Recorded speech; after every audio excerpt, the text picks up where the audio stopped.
A saga that has captivated adults and children with its incredible plot, emblematic characters, and that sweet song about true friendship. You got a friend in me. But beyond how beautiful it can be, it has a series of very high-pitched jokes that a child wouldn't understand. Therefore, we will present the double-meaning jokes that you'd never imagine you'd find in a children's movie that's as unique as Toy Story. Let's start, cowboy! Ow, a puppy! 15 adult jokes hidden in Toy Story. Mr. Potato Head has no filters. We start with Andy's most controversial toy, Mr. Potato Head, many's favorite because of his straightforward personality. He doesn't beat around the bush. But there is a special scene that stands out. When he argues with Woody, who was not worried about the possibility that Andy would replace him with new toys he would receive on his birthday, the big Slinky dog agreed with the cowboy, and it is there when Mr. Potato Head points to the dog, taking out his mouth to stick it on his butt, hinting that this toy is kissing Woody's ass because it does everything he tells him to. Hey, come on, Potato Head. If Woody says it's all right, then, well, darn it, it's good enough for me. Woody has never steered us wrong before. Hide your shame, Bullseye! In the second installment, we meet Bullseye, a beautiful toy horse that captivates us with its sweet personality.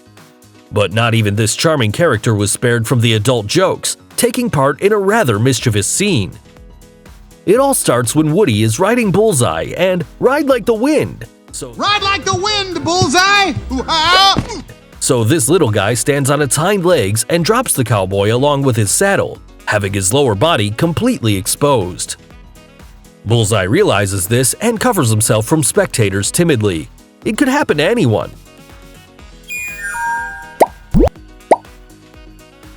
Sid's special toy. Sid's hybrid toys have something special that we weren't able to notice back when we were little, but now that we're grown, we realize that there is a toy that stands out among all. The one made up of Barbie's legs combined with the hook of a fishing rod, which makes it, how to say it in a delicate way, a literal euphemism for a night worker, a lady of the night. Although we can say that it is the least creepy toy he has, you just have to analyze it well.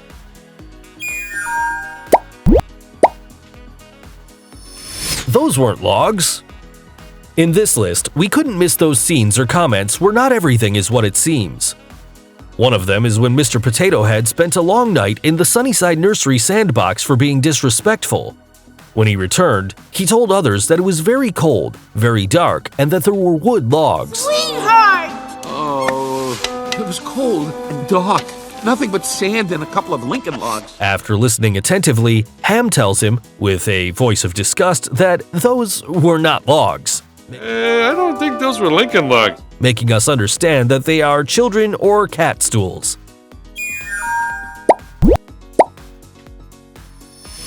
Nice ascot. In the third installment of the film, we see Barbie and Ken fall in love at first sight, feeling a unique attraction as if they were destined to be together. But when they start throwing compliments, he tells the beautiful doll that he loves her leg warmers, while she gets closer to him and says, "Nice ascot," leaving Ken very surprised. Love your leg warmers. Nice ascot. Most people will ask, what's an ascot? Is it the name of a new hairstyle? Not really, it's his refined neck scarf. The double meaning in this phrase is that Barbie used a very sensual glance while saying that, since it was Ken's bare chest that stole all of her attention. Tremendous disrespect. This is the only scene where they directly deal with abuse in a relationship, and it's not fun at all to hear Mr. Potato Head's comments. It began when Lotso rips the mouth of Mrs. Potato Head off for talking too much. Seeing this, Mr. Potato Head jumps over the bear to get her mouth back, saying, "Hey, no one takes my wife's mouth except me." No one takes my wife's mouth, except me. Give it back, you furry air freshener. You may not have paid attention back then because you thought it was a joke, but the reality is that it is a really strong comment, actually implying that Mrs. Potato Head suffers psychological abuse from her partner, because it's not normal to silence someone by removing their lips, even if it is a toy. End the cycle of violence. The Great University Life. Now it's the turn of the most cultured pig of the saga, Ham. This tender piggy with a powerful voice is not a toy at all, since it possesses a great intelligence and has ample knowledge on many subjects. So it was expected that in the third part of the film, this little pig told Woody to have fun in college, but not too much fun, winking at him, Have fun at college. Yeah, but not too much fun. referring to him not going over the top with toys from around, polyethylene, and many other things. That evil Dr. Porkchop really knows his way around life.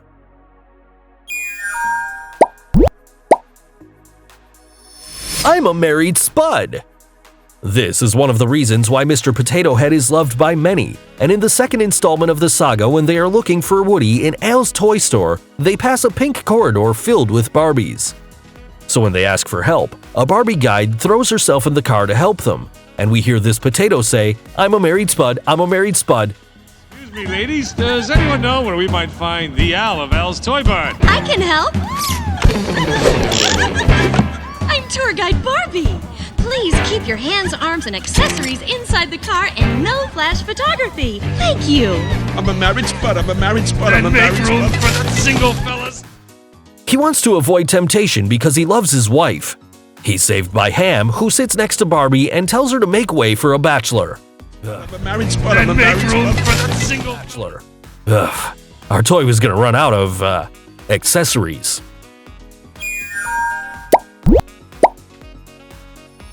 Buzz's excited wings. Almost by the end of the second film, we see Buzz get to Jessie's heart by making comments on her redhead hair. Bright young woman with a beautiful yarn full of hair. Lucky for him, the cowgirl loves his words and corresponds by telling him that he is the cutest spaceman she has ever met. Aren't you the sweetest space toy I ever met? Until then, everything is innocent and loving. But the moment Jessie skates with a small car on the toy highway and opens up the door for Andy's puppy to leave the room, Buzz automatically raises his wings, showing his excitement at seeing Jessie doing all those spins. It's clear that he had an emotion that went to infinity and beyond.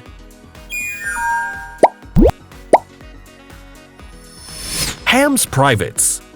Once again in the second film, we see someone flashing his lower region.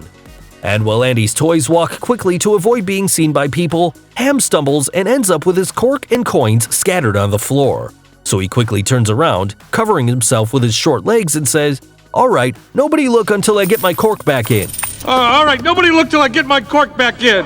A strong statement meaning his cork is where his privates are. So turn around and don't look.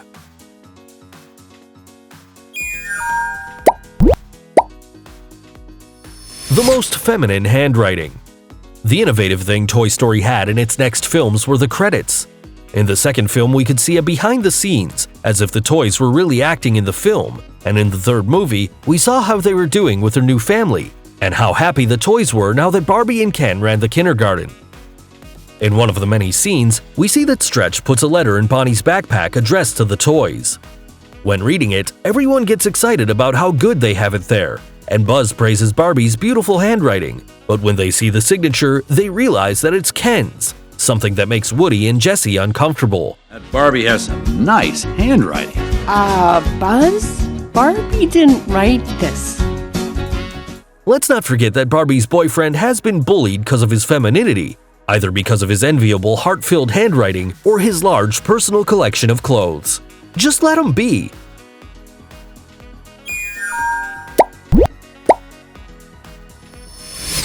Pecked right there.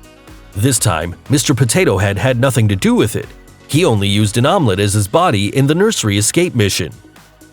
Being in the yard where anything can happen, a pigeon watches and begins to peck his face up, down, and everywhere, and even his privates, making this potato cover up and react brutally, sending it away immediately with his hands. Hey! Ow!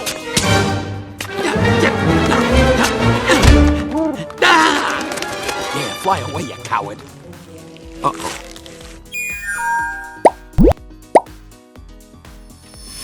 The extravagant Ken. The bookworm is a small character that stands out for being a toy worm wearing a tuxedo and large glasses that are even bigger than its face, who squeezes into the instruction manuals of all the toys in the nursery. But the strange thing about him is not that he is stuck there all day and that he knows where each manual is, but when he sees an astronaut in heels, which was actually Barbie posing as Ken, he doesn't suspect that it's an imposter. He must be so used to Ken's peculiarities that heels don't call his attention. Well, we can assure you that it is the most tolerant toy of all. He doesn't judge and will let you go on living your own life.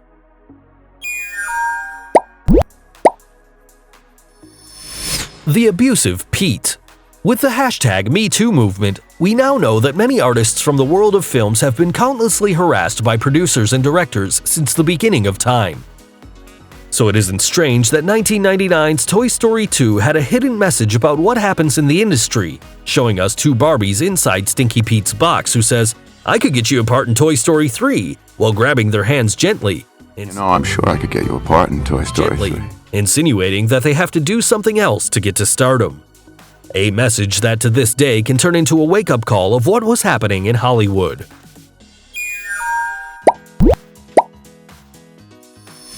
Betty is a daring girl. We end with one of the most controversial scenes.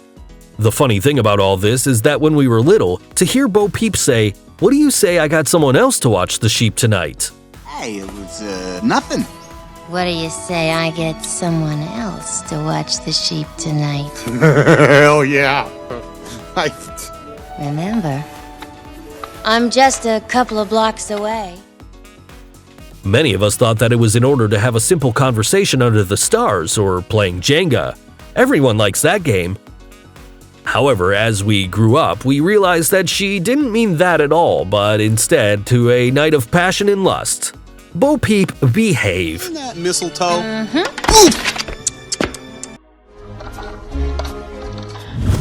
Life can indeed surprise you. You should know that this is just a movie, and no, it hasn't ruined your childhood or changed your life. So relax and tell us what else you noticed. If you liked the video, don't forget to like it, share it, subscribe, and ring the little bell to get our videos. Until next time.